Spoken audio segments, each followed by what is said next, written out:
Hello and welcome. Today I have here the Boker Plus F3.5, and I'll just be going over some things I really like about this knife and some of the issues that I've had with this knife and what I did to resolve those issues. So jumping right into it, Boker Plus, this is the Chinese manufacturing part of the German Boker company. I guess we could start at the handle. We'll work our way up.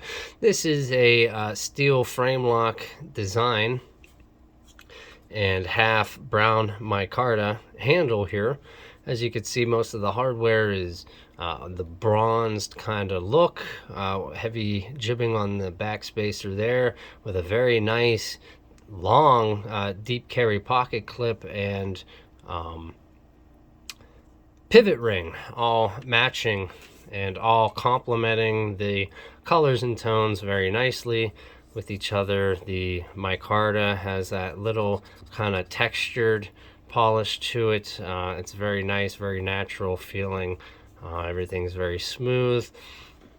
Moving on to the blade here, this is D2 steel, as we could see above the ricasso there. A very generous sized thumb hole for deployment.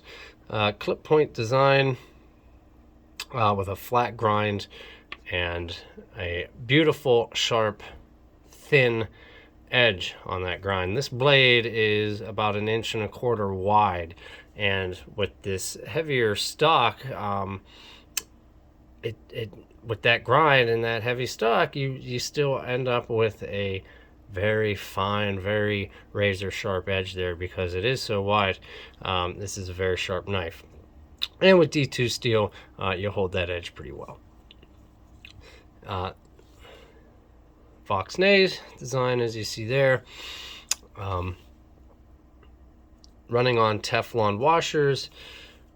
This is a very handsome knife. Now, some of the issues I've had with this knife, as I just mentioned, the Teflon washers.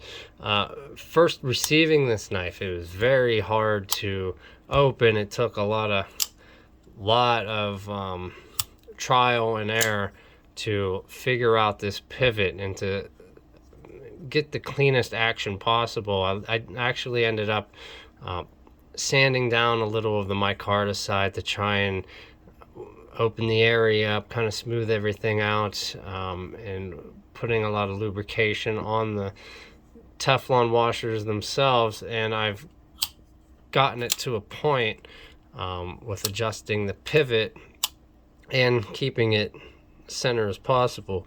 I have about the best deployment I'm gonna get with this knife, and as you can see, it's not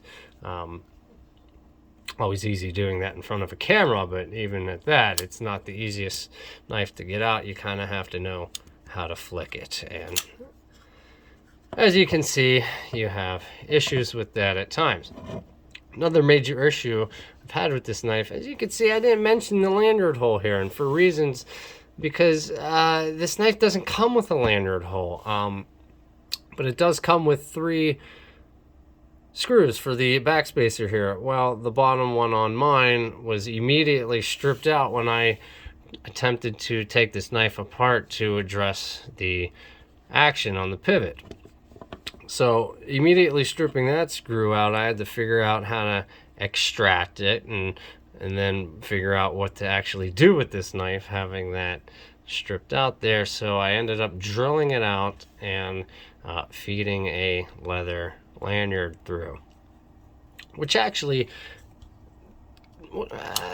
turned out to be pretty useful, because the even though this deep carry pocket clip is very long, very nice, it does have a bit of an edge on it, and it sits right above the cutout on the frame lock, as pocket clips usually do on this type of design, but the cutout has an edge on it. They never chamfered that or took that off, and this sits so far in the pocket. That clip is so high up on the knife, on the back of the handle, that you really have to pull that out of there, and it's catching on your fabric. So having that lanyard on there is actually very useful. You're still going to chew up your fabric, but you're going to get your knife out a lot easier having that lanyard on there, even though to put that on there, you're going to lose a screw.